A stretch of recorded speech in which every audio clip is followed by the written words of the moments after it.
నాకు గత 20 సంవత్సరాలుగా ఆయిల్ పామ్ సాగులో అనుభవం, అవగాహన ఉంది.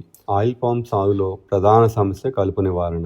సాధారణంగా 100కి 90 మంది రైతులు కలుపు నివారణ కోసం కలుపు మందులు వాడుతున్నారు. ముందు కలుపు మందుల వల్ల మనకి, ప్రకృతికి జరిగే అనర్థాలు ఏంటో చూద్దాం.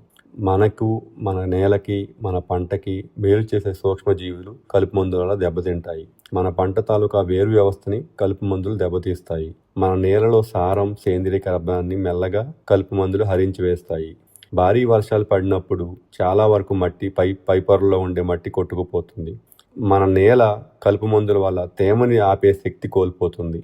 ఈ కలుపు మందు తాలూకా అవశేషాలు మన చుట్టూ ఉన్న చెరువుల్లోకి, నదుల్లోకి, వాగుల్లోకి, వంకల్లోకి చేరి భూగర్భ జలాల్లోకి చేరి మనకి తెలియకుండా మన ఒంటిలోకి చేరి క్యాన్సర్ వంటి ప్రమాదకరమైన రోగాలకు కారణమవుతున్నాయి.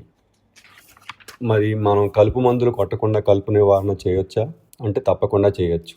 స్లాషర్, మంచర్ అనే ఒక పరికరం వాడి చేయొచ్చు. నేను గత 5-6 సంవత్సరాల నుండి స్లాషర్తో కలుపు నివారణ చేస్తున్నాను. స్లాషర్ వాడితే అసలు ముందు మనకు కలిగే ప్రయోజనం ఏంటో చూద్దాం.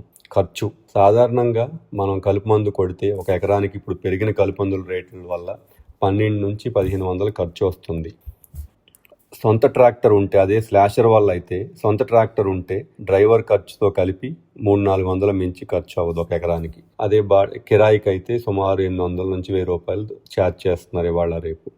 కలుపు మందు కొట్టిన దానికంటే స్లాషర్ వేసిన చేను చాలా శుభ్రంగా ఉంటుంది. కలుపు మందు కొడితే మోళ్ళు ఎండిపోయి చూడటానికి చిరాగ్గా ఉండి నీట్గా కూడా ఉండదు. అదే స్లాషర్ వాడిన చేలు చాలా వింబుల్డన్ స్టేడియం లాగో, క్రికెట్ గ్రౌండ్ లాగో చాలా నీట్గా ఉంటాయి. కలుపు మందులు వాడకుండా స్లాషర్ చేస్తే మనకు, మన నేలకి, మన నీటికి, మన పంటకి ఎటువంటి నష్టం లేదు. అన్నిటికంటే చాలా ముఖ్యమైనది, మనం సంవత్సరానికి 3-4 సార్లు స్లాషర్ కొట్టామనుకోండి, దాని నుంచి వచ్చే గడ్డి, కత్తిరించబడ్డ గడ్డి సుమారు 10-15 టన్నులు ఉంటుంది. ఆ 10-15 టన్నులు మన నేలలో కుళ్ళి కాంపోస్ట్గా మారి భూమికి చాలా మేలు చేస్తుంది. అతిశయోక్తి కాదు. ఎప్పుడైతే మనం నేల ఆరోగ్యం బాగుపడుతుందో మన దిగుబడి గణనీయంగా పెరుగుతుంది. మందులు, ఎరువులకి మనం ఖర్చు పెట్టే అవసరం చాలా తగ్గుతుంది. నీటి అవసరం కూడా చాలా వరకు తగ్గుతుంది. ఎందుకంటే భూమి నీటిని ఆపే శక్తిని పెంచుకుంటుంది కాబట్టి స్లాషర్ వల్ల, ఈ కాంపోస్ట్ వల్ల.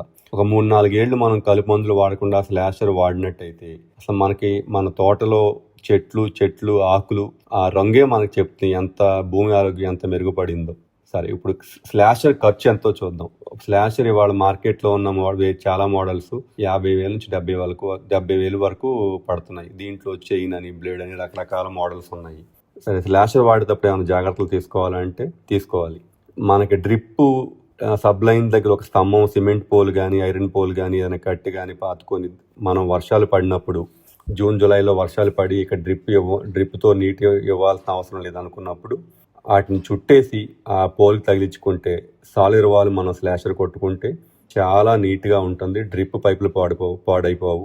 మళ్ళీ అక్టోబర్, నవంబర్లో ఎప్పుడైతే వర్షాలు తగ్గుముఖం పడతాయో అప్పుడు మళ్ళీ శుభ్రంగా స్లాషర్ వేసి డ్రిప్ పరుచుకుంటే మనకి డ్రిప్కి ఎటువంటి నష్టం లేకుండా చేను చాలా నీట్గా కలుపు కంట్రోల్ అవుతుంది. ఇలా ఒక 2-3 ఏళ్ళు వాడేసరికి వెడల్పాటు ఆకులు కలుపు తగ్గి మంచి చాలా శ్రేష్టమైన గడ్డి, మన భూమికి మేలు చేసే మొక్కలన్నీ పెరుగుతాయి. ఆలోచించండి, ఇన్ని అనర్థాలున్న కలుపు మందులు కొట్టి మన నేలను పాడు చేసుకుంటామా, లేక చాలా సులభమైన స్లాషర్ వాడుతో మనకు, ప్రకృతికి ఎటువంటి నష్టం జరగకుండా మన భూమిని బాగుపరుద్దామా?